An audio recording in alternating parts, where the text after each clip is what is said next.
नमस्कार। मैं Arun Kumar Sharma, analyst one thought. बहुत समय बाद आज आपके सामने पेश हुआ हूं। आज इसलिए कि कल से कुछ सरकार तब्दीली करने जा रही है अपने बजट के अंदर, तो उसकी इन्फॉर्मेशन आपको मैं देना चाह रहा था। जैसे 1 अप्रैल से बजट लागू हो जाएगा, जिसमें कि 6 बदलाव टैक्स स्लैब में जो राहत दी गई है नौकरी पेशा लोगों को, उसके विषय में हम बात करेंगे। 75,000 का जो अतिरिक्त फायदा मिलेगा उसमें, उसके विषय में भी बात करेंगे। नया बजट कल 1 अप्रैल 2025 से लागू हो जाएगा। सरकार ने बजट पेश करते हुए जो ऐलान किए थे उन पर काम शुरू हो जाएगा। हालांकि योजनाओं का फायदा कब से मिलेगा, यह योजना के प्रकार और लागू करने की प्रक्रिया पर निर्भर करेगा। जैसे आयकर छूट या सब्सिडी जैसे फायदे 1 अप्रैल यानी कल 2025 से लागू हो जाते हैं, क्योंकि वित्तीय वर्ष के साथ जुड़े होते हैं। वही इंफ्रास्ट्रक्चर, विकास परियोजनाएं, सामाजिक कल्याण योजनाओं का फायदा मिलने में समय लग जाता है, क्योंकि इन पर काम करने की एक लंबी प्रोसेस होती है। जो 6 बदलाव कल से लागू होने वाले हैं वो इस प्रकार है। पहला, टैक्स स्लैब में बदलाव हो जाएगा। 20 से 24 लाख की इनकम के लिए नया स्लैब आ जाएगा। क्या बदलाव हुआ है, देखने वाली बात यह है। न्यू टैक्स रिजीम के अंतर्गत अब 12 लाख रुपए तक की कमाई पर आपको कोई टैक्स नहीं देना होगा। नौकरी पेशा लोगों के लिए 75,000 रुपया स्टैंडर्ड डिडक्शन, इसकी छूट होगी। अर्थात आपको 12,75,000 रुपये पर कोई टैक्स नहीं देना। न्यू टैक्स रिजीम में 20 से 24 लाख की इनकम के लिए 25% टैक्स का नया स्लैब भी शामिल हो गया है। अब इनमें जो स्लैब है वो 10 लाख से लेकर शुरू हो जाता है 3 लाख से। 3 लाख पर कोई 0% टैक्स है, 3 से 7 लाख तक 5% है, 7 से 10 पर 10% है, 10 से 12 पर 15% है, 12 से 15 पर 20% है, और 15 से ऊपर 25% है। और जब ये 20 लाख से 24 लाख तक जाएगा तो स्लैब जो है बढ़कर 30% हो जाने वाला है।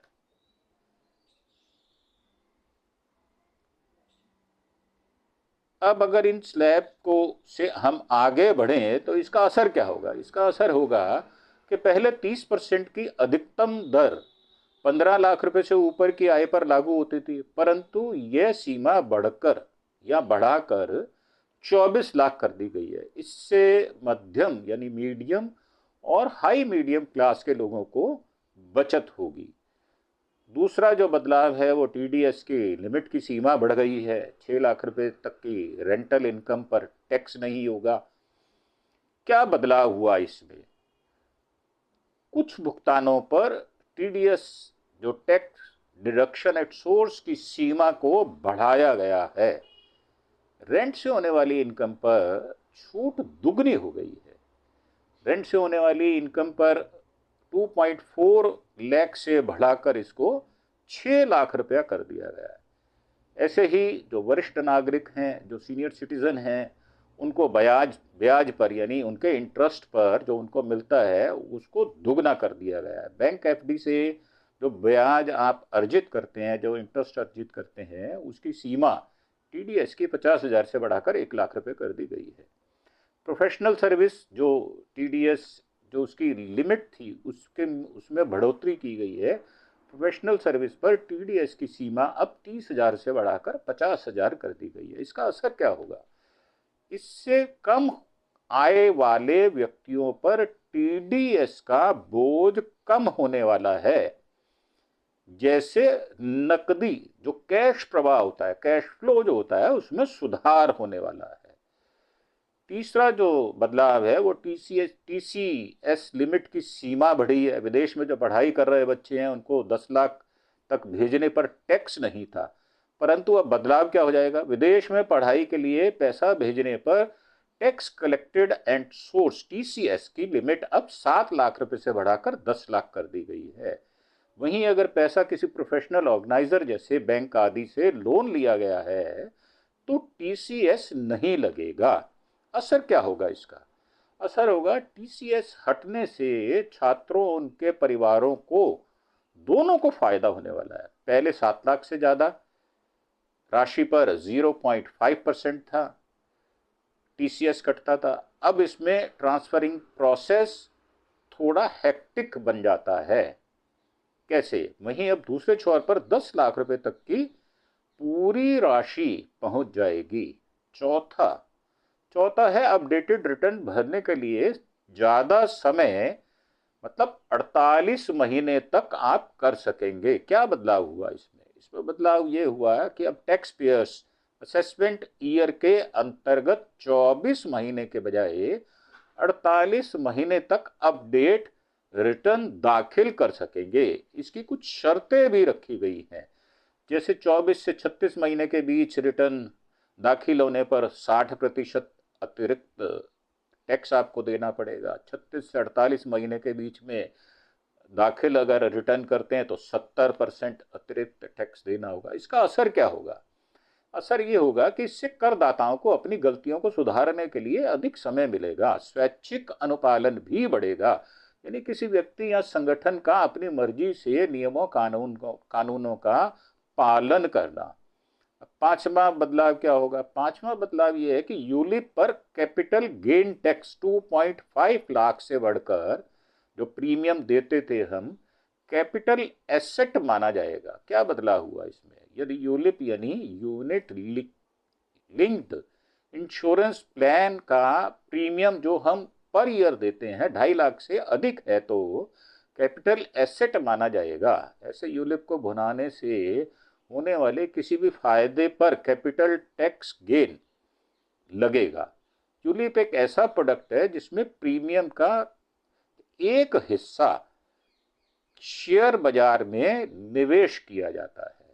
यदि इसे 12 महीने से अधिक समय तक रखा जाता है तो इस पर long term capital gain LTCG के रूप में 12.5% टैक्स लगेगा।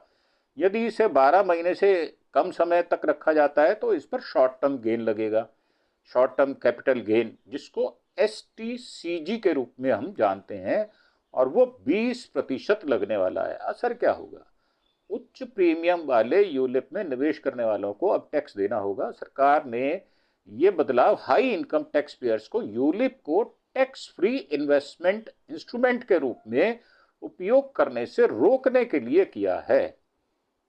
यूलिप प्रीमियम का एक बड़ा हिस्सा शेयर बाजार में निवेश किया जाता है, इसलिए सरकार का तर्क है कि इसे ट्रेडिशनल इंश्योरेंस की तरह टैक्स छूट नहीं मिलनी चाहिए। अब छठा पॉइंट है कि सस्ता महंगा क्या होगा? कस्टम ड्यूटी बदलने से 150 से 200 प्रोडक्ट पर असर होने वाला है। क्या बदलाव होगा? सरकार ने फरवरी में पेश किए बजट में कुछ प्रोडक्ट पर कस्टम ड्यूटी घटाई है और कुछ पर बढ़ाई है। इससे करीब 150 से 200 प्रोडक्ट जो हम बनाते हैं वो प्रभावित होने वाले हैं। आमतौर पर वित्तीय वर्ष की शुरुआत यानी 1 अप्रैल 2025 से कस्टम ड्यूटी में हुए बदलाव लागू होते हैं। हालांकि कुछ बदलावों को लागू होने की तारीखें केंद्रीय अप्रत्यक्ष कर और सीमा शुल्क बोर्ड यानी सीबीआईसी के नोटिफिकेशन पर निर्भर करती है। जैसे पिछले बजट में कुछ कस्टम ड्यूटी बदलाव, जैसे मोबाइल फोन और कीमती धातुएं, उनको 24 जुलाई 2024 से लागू किया गया था। असर क्या होगा? कुछ चीजें सस्ती और कुछ महंगी हो सकती हैं। कस्टम ड्यूटी के घटने बढ़ने का इनडायरेक्ट असर कुछ चीजों पर उसकी कीमतों पर पड़ सकता है। आइटम जो सस्ते हो सकते हैं, कौन कौन से आइटम सस्ते होंगे? $40,000 से अधिक कीमत या 3,000 सीसी से ज्यादा की इंजन क्षमता वाले अगर हम आयात करते हैं तो उस पर असर होगा। सीबीयू यूनिट जो होती है उसके रूप में आयातित मोटरसाइकिलें जिनकी कीमत इंजन क्षमता 1600 सीसी से अधिक नहीं है, मतलब कम है। 36 लाइफ सेविंग दवाइयां जो हैं, जो ड्रग्स हैं, से कस्टम ड्यूटी हटाने से क्रिटिकल ट्रीटमेंट की कास्ट में कमी आएगी। जो क्रिटिकल पेशेंट होते हैं उनकी जो लागत होती है उसमें दवाइयों में कमी आने वाली है। ईवी सस्ते हो सकते हैं। सरकार ने बैटरी मैन्युफैक्चरिंग के जरिए 35 कैपिटल गुड्स की ड्यूटी हटा दी है। मोबाइल फोन बैटरी प्रोडक्शन के लिए 28 कैपिटल गुड्स को कस्टम ड्यूटी से छूट दी गई है। अब देखें आइटम कौन कौन से महंगे हो सकते हैं। स्मार्ट मीटर और सेल, आयातित जूते जो हम इंपोर्ट करते हैं, मोमबत्तियां, नौकाएं, अन्य जहाज, पीवीसी फ्लेक्स फिल्म्स जो हमारी यूज होती है, PVC flex sheets, PVC flex banner, knitting process से बना कपड़ा, एलसीडी और एलईडी टीवी महंगे हो सकते हैं।